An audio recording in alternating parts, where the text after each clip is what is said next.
こんにちは。お元気ですか？今日は5月16日の土曜日ですね。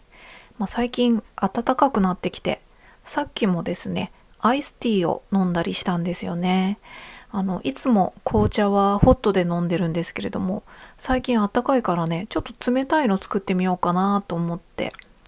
暖かい紅茶を入れた後に、ちょっと冷やして氷を入れて、アイスティーにしてごくごく飲んだんですけども、美味しかったですね。暖かくなってくるとね、こうやって冷たい飲み物を飲むっていう楽しみもできていいですよね。私、半袖で最近過ごしてるんですけども、暖かいからね。スーパーに行く時とかね、ちょっとそよ風に吹かれたりとかするとめっちゃ気持ちいいんですよね。私風に吹かれるのがすごい好きなんですよ。なのでだから気候がいい時はその車とかもね、ちょっと窓を開けて走ったりとか、あとはちょっといい風が吹くちょっと高台に行ったりとか、そういうのが好きなんですけど、最近は引きこもっている生活をここ近年は続けてるので、ちょっとお買い物スーパーに行く時とかね、あとはお家にいる時とかもね、窓を開けてるといい風が入ってきたりとかするので、いい風を感じながらコーヒー飲んだりとか、ちょっと本読んだりとかするのが気持ちがいいですね。ただね、ちょっと窓を開けるとですね、ちょっとお隣さんがね、数ヶ月前に越してきたお隣さんがね、結構タバコを吸う方っぽくってね、ベランダで吸われてるのかな、結構。それでタバコの匂いが入ってきちゃうんですよね、私の方も、窓を開けてると。なのでそれがね、ちょっとネックかなっていうふうに思うんですけれども、ただね、私は角部屋なんでね、その端っこの方の窓もあるので、そっちの方を開けることによって風を入れて、そうするとね、お隣さんのタバコの匂いも入ってこないんでね。なのでちょっとメインのね、ベランダに面したでっかい窓とか開けるとね、ちょっと入ってきちゃうので、それがちょっとネックだなぁなんて思ったりとかしてますね。あとは洗濯物とか干してる時とかもね、ちょっとタバコの匂いがついちゃうと困るので、外に干す時はね、ちょっと今タバコの匂いないかなっていうふうにクンクンと匂いを嗅いで干したりとかして、あとは干してる途中でも窓を開けてるとね、タバコの匂いが入ってきたりとかする時は、まずいまずいと思ってね、急いで洗濯物をね取り込んだりとかしてるんですよね。ただね、多分ね、お隣の人もね、ちょっと気にしてくれてると思うんですよね。なので洗濯物が干してある時はちょっと見えるわけじゃないんで確認できないですけれども、多分洗濯物が干してる時はあんまりタバコの匂いとか出さないようにとか気をつけてくれてるのかなっていうような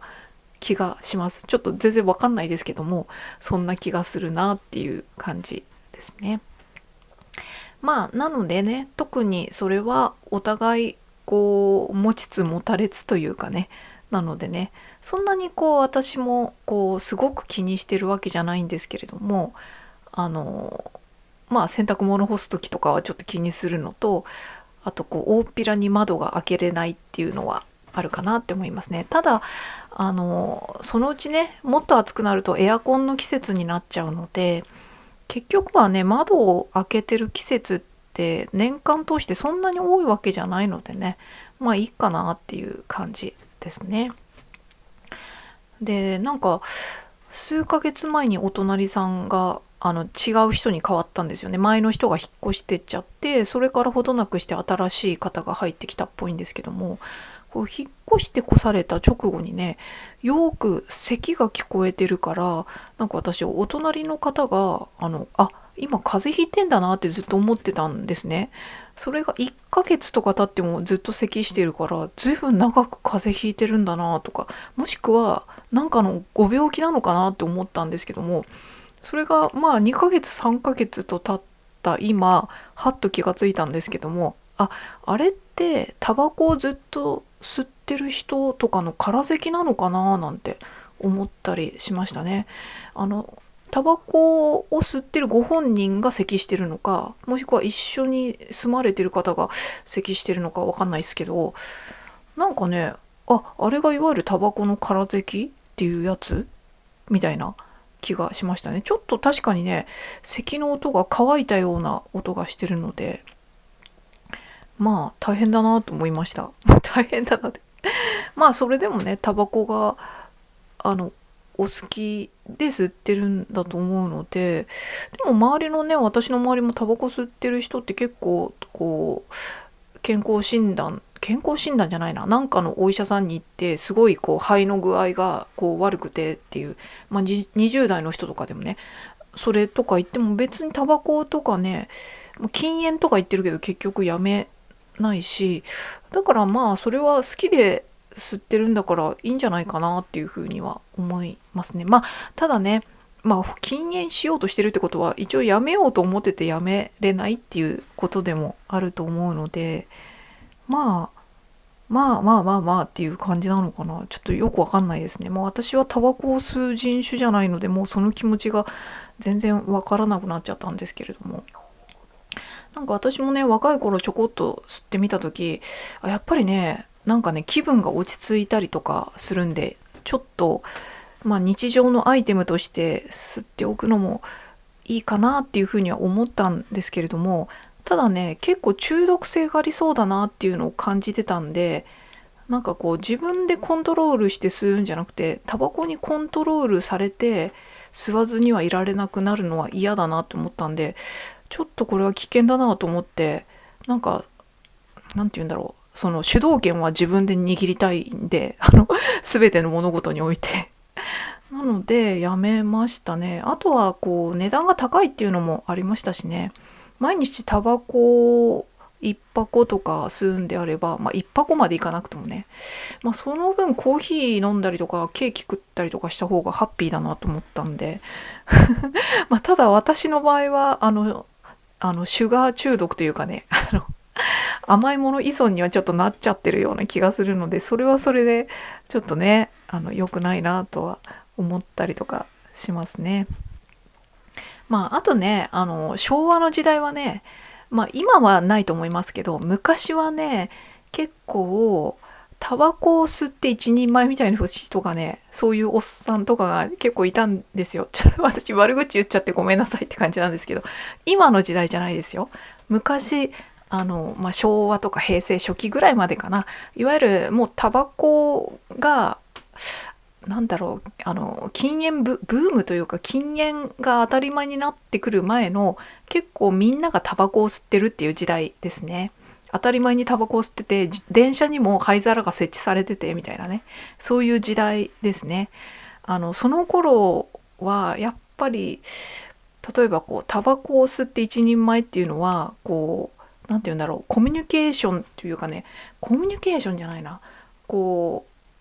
あんまり頭が良くないのをタバコを吸ってることによってこうできる風にしてるっていうか、あとなんかうまくこう間が持たない時にタバコを吸って、こうなんていうか、タバコに逃げてそのちょっとかっこいいふりしてるみたいななんかそういう風にタバコがないと一人前の、会話とか、もしくはプレゼンテーションとか、そういうのができずにどうしよう、めっちゃ悪口言ってるタバコを吸って一人前みたいなおっさんがよくいたので、ちょっとそれがダサいなっていう風に、この20歳くらいの私は思ってて、ほんとごめんなさい。20歳ぐらいってことは今から30年くらい前ってことですね。なんかそういうダサさも相まって、なんかタバコはちょっとダッセーなと思って、なんか吸うのをやめたっていう感じですね。でもちろんね、私の周りにも吸ってる人とかいたし、私もこう自分では中毒にならない程度には人に一本もらってたまに気分転換に吸うとかね、そういうのはしてましたけれども、ただ別に吸わなくても全然問題ない、日常的には吸いませんっていうレベルで、ただね、もう時代がこうだんだんこう過ぎていって、平成後期ぐらいになるともうタバコ自体は吸わないのが当たり前で、禁煙分煙当たり前みたいな世の中になったので、そうすると周りに吸ってる人もほぼいなくなってきたんで、付き合いがある人とかね、そういう人とかね、なのでそもそも友達から一本もらうとかそういうのもなくなったし、自分もね多分世の中的なあれもあって、もう一切こう自分の世界線的にタバコがない世界線に入っちゃったんでしょうね。で全く吸わない状態になったらやっぱりタバコも煙が気持ち悪いっていうのをね感じになってタバコの煙でちょっと上っていうなんかそういう感じに体質的にもなってしまったので、なので結果的には吸わないっていう感じになりましたね。もともと吸ってなかったけど、どっちかっていうとさらにタバコの煙が苦手な人っていう感じになってしまいましたね。そうそう、だからといってね、別に今吸ってる人をね、なんかこう悪く言うとかね、良くないよっていうとかね、そういうつもりは全然ないので、ただね、タバコっていうのがこう煙がこう広範囲に広がっちゃうもんだから、ある程度は全然いいんだけれども、一応ね、こうなんて言うんだろう、苦手な人がいたりとか吸うのを、その場所によっては配慮していただければなっていうのはありますね。ただ今の時代ね、配慮しないせざるを得ないような環境にはなってますよね。分煙当たり前だし、喫煙スペースっていうのは設けられてるしっていうね。だから私にとっては本当にありがたいことでございます。ありがとうございますっていう感じですね。なので本当タバコを吸ってる方、ちょっとこれを聞いて嫌な気持ちになってしまったら申し訳ないんですけども、全然ねタバコを吸ってる方を糾弾するつもりとかはないのでうまく共存していけたらいいなと。ただ体質的にちょっと気持ち悪いってなってしまうのはちょっとこうしょうがないので、スッと席を外すとかね、そういうところは不快に思わずに、しょうがないことだなっていうふうに理解していただけたらっていうふうに思いますね。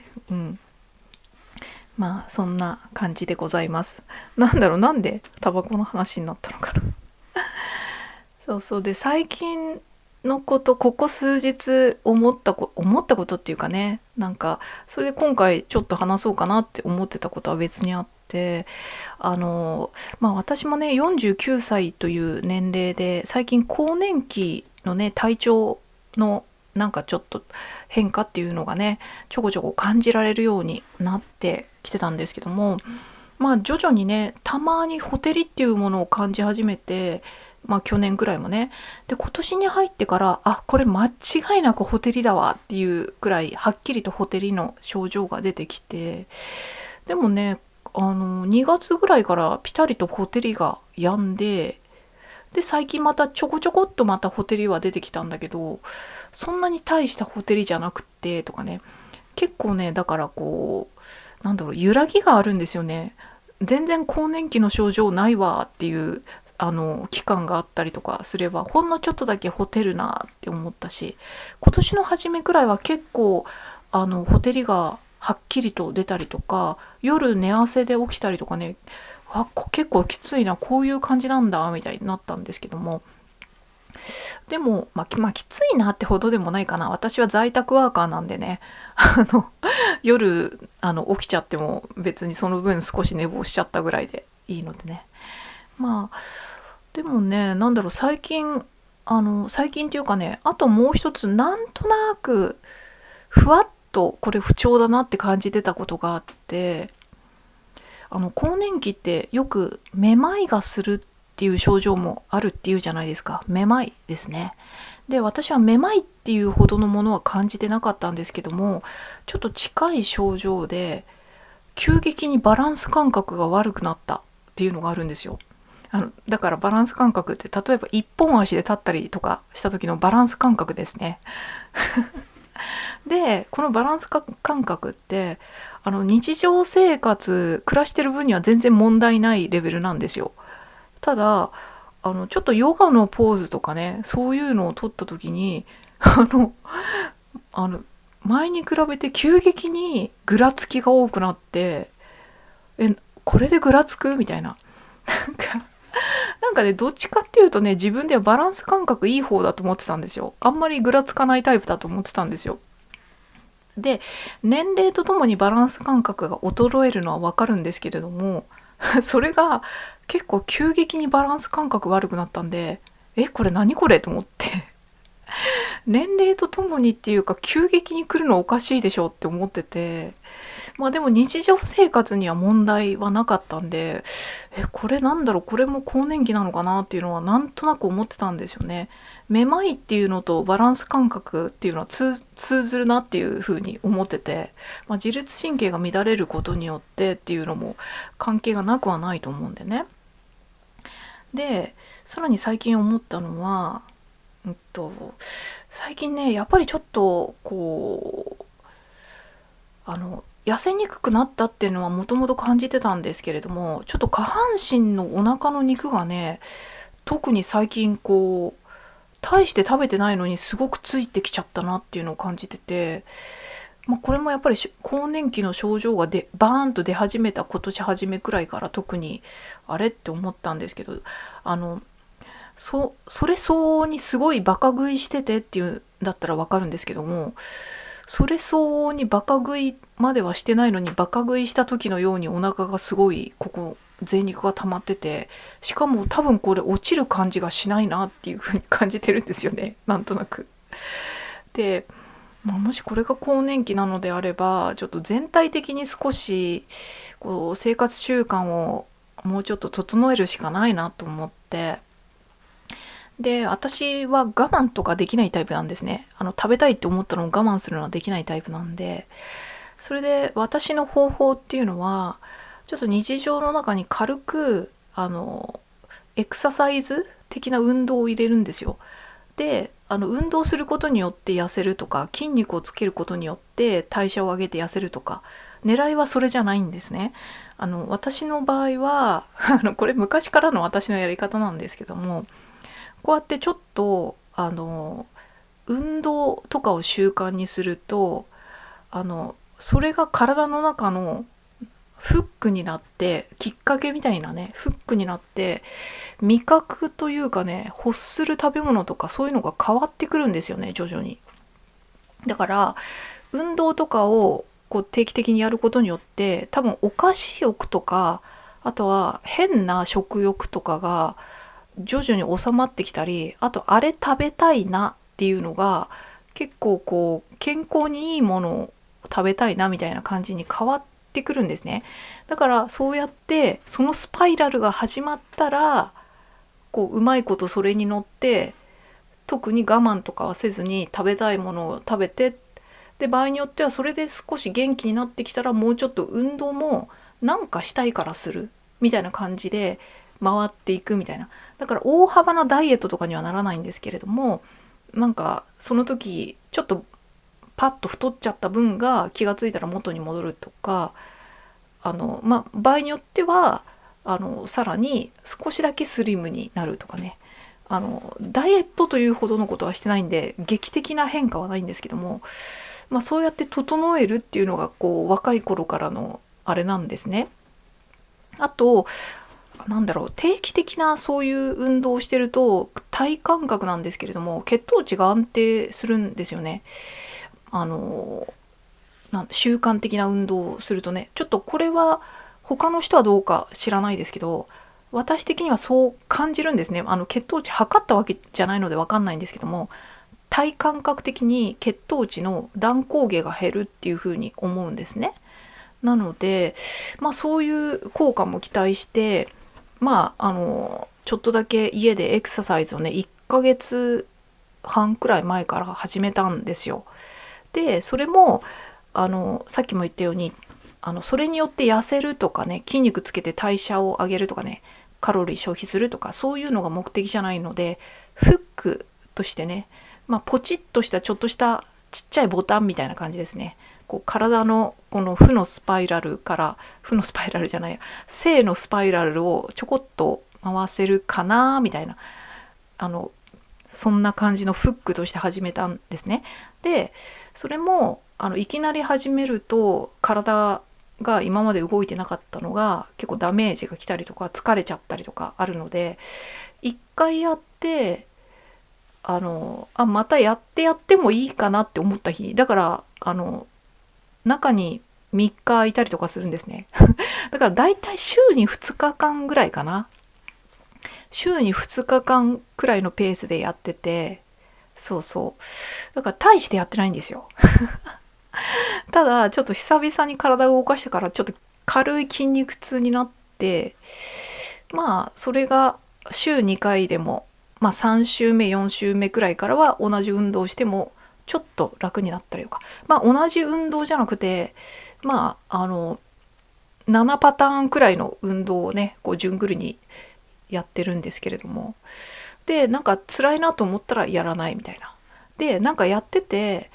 なんか辛くて嫌だなと思ったら別にやめちゃってもいいやと思ってそれくらいでやってるんですね。で今1ヶ月と2週間1ヶ月半くらい経って週2ぐらいのゆるい感じでやってるのが。でなんかねやってる時なんとなく思ってたのが、こう運動だからちょっと体がきついとかね辛いとかねそういうのがあるじゃないですか。でそれとは別になんかねちょっと気持ち悪い、やってる時にちょっと気持ち悪くなっちゃうっていうのがあるなーって思ってたんですね。ものすごい気持ち悪くなるっていう感じじゃなくて、感覚としては車酔いの軽い版みたいな感じだからすごいこう乗り物酔いとかしてもうぐたってなっちゃうレベルじゃないんだけど、ちょっとかすかに気持ち悪いなっていうレベルで、多分ねそうなる時ってこういろいろ運動してる時にちょっと頭を振ったりとかそういう動きとかをすると結構なるんですよね。だからやっぱり乗り物酔いっぽい感じなんですよね。で思ったのはこれってなんだろう、三半規管が弱ってるのか、でも多分ね体感覚的になんですけども、多分これ更年期の時の症状の一つだなっていうのがなんとなく体感覚的に思ったので、そうそうだから私的には更年期症状の一つとしてよくふらつきとかめまいとかいうのがあるけれども、私の場合は最初バランス感覚が急激に落ちたなっていうことと、ちょっと乗り物酔いっぽい感じが起きるようになったなっていう感じですね。どうなんだろう、自律神経の乱れでちょっとそういう症状も起こるっていうのはググったとこによるとありますけれども、その自律神経の乱れがこの耳の奥の三半規管とかにもつながっててとかそういうのがあるのかな。でなんかさらにネットでググったりとかすると三半規管がっていうその症状がこうなんかちょっと影響が出る要因としては、その自律神経が乱れたりとかすることによってその脳内とかその三半規管の部分の血流も悪くなって、それによって三半機能がうまく機能せずにちょっとこう酔うとかね、そういうことも起こりますみたいなことがググったところ書いてあって、そんなにねたくさん大々的に書いてたわけじゃないので、あんまりそこに関しては更年期っていう症状の中でそういう細かいその症例についてはあまり書かれてないようなちょっと些細な症状なのかもしれないですね。こうふらつきでふらっとしてこうちょっとしゃがみ込んじゃうとかね、よろけちゃうとかね、そういうのはよく聞くんですけれども、乗り物酔いの軽い版みたいになっちゃうとかね、そういうのはあんまりこう載ってなかったので、ただ更年期の症状って本当に十人十色だと思うんですけども、だから私の場合は、軽いほてりとかもありますけれども、ちょっと最近感じてるのは軽い乗り物酔いみたいな症状が起こってるっていう感じですね。でそれがちょっとこう頭を振ったりとか、あとは多分本当にこうこう視線をねこうブンブンこう回したりとか、そうすると、つまりこう酔いやすいような動作とか行動をすることによってちょっと乗り物酔い的な体調になってしまうっていうのが多分あるんだなっていうのを自分でこう理解したので、こう運動する時とかもね、あんまりこう頭が振るような運動をしないとか、あとはちょっと具合がねそうやって気分が気持ち悪くなってきちゃったら、無理はしないとかね、そういうのでいいかなっていうふうに思いましたね。で結構ね、一回ちょっと気分が悪くなるとその後結構その日は一日ずっとちょっとなんとなくこう軽い乗り物酔いみたいな、気分悪いなみたいのが意外と続くし、あと意識してなくても毎日普通にほんのちょっとだけ少しこう乗り物酔いっぽい感じが、不定収束の一つとしてあるかもなっていうふうに思いましたそうだからね、更年期っていうのはいろんな症状があるんだなと。でもちろんねこうちょっと気持ちが悪いとか、なんとなくこうバランス感覚悪くなってとか、そういうちょっとふらついてとか、そういうのはね更年期だって思い込まずに、例えばメニエール病とかね、そういうのも可能性としてはあると思うので、全部更年期で片付けるっていうのは良くないと思うので、自分の症状をねこうなんていうかしっかり意識したりとかね、その都度その都度こうじっと自分の体に耳を傾けて、で場合によってはその病院にちゃんと受診するっていうのもね、頭の片隅にはもちろん入れたいとは思います。ただね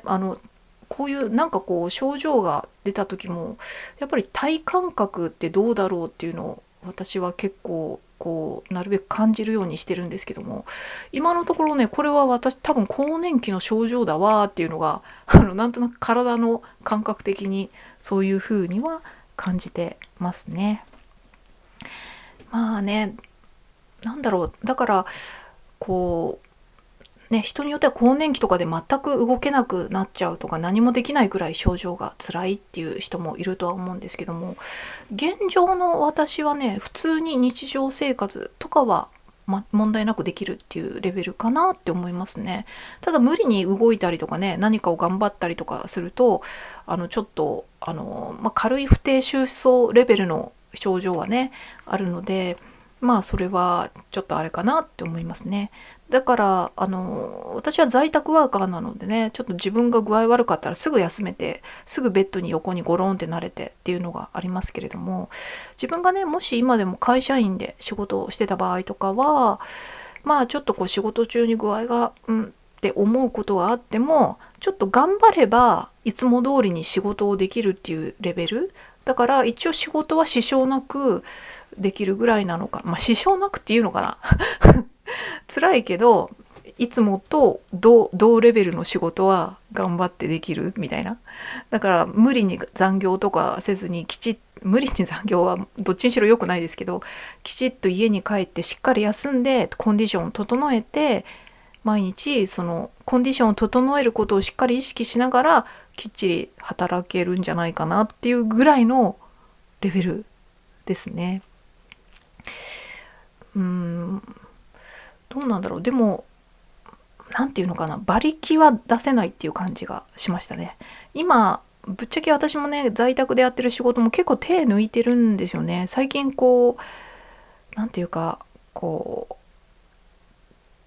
さっきも言ったけど馬力が出せないんですよね。も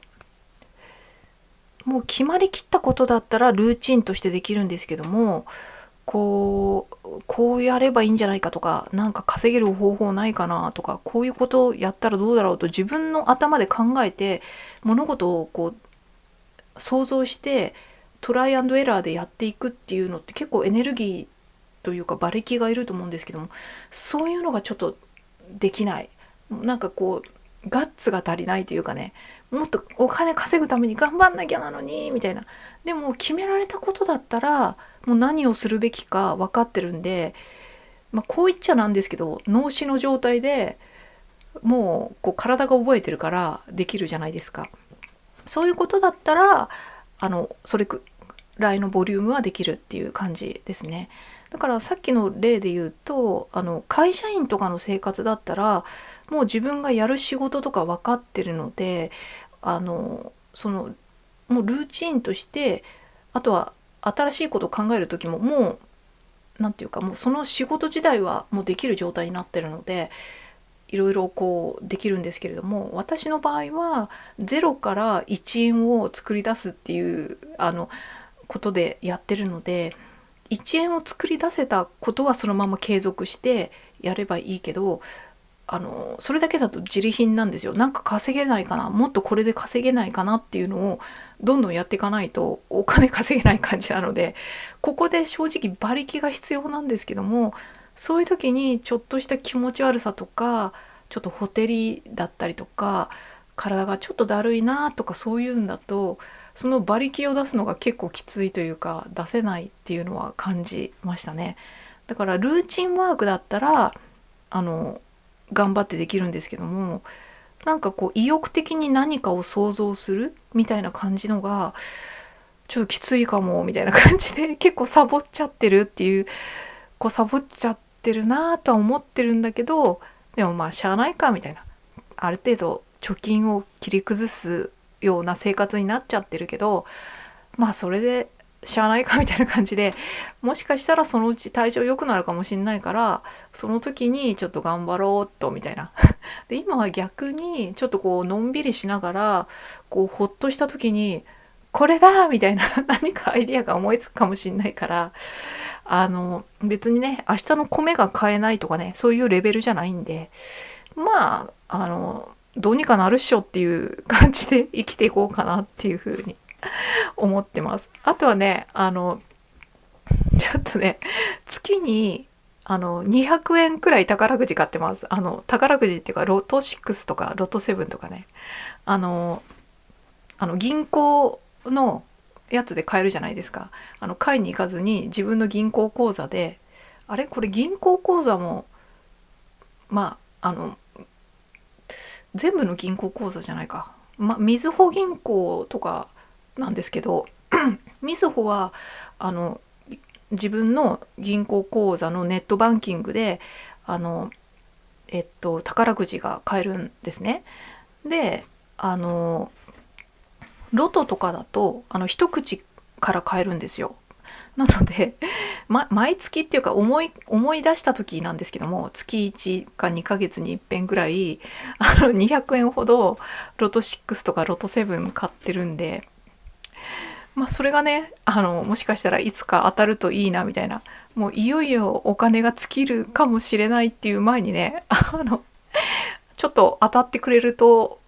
私の人生というゲームがねどうにかなるかなっていうふうに思ってるんですけどこの200円っていうのがミソでなんとなくなんですけど、200円毎月買っても2000円毎月買ってもあんま変わんないような気がしちゃって、それにこれってゲームみたいなもんなんで10年やって当たんなくってもしゃあねえなっていう感じなんですけど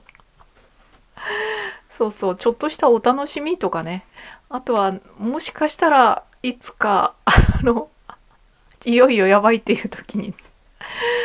何かが起こるかもしれないっていうね、そういうあれですねそんな感じでございますということで、それではまた。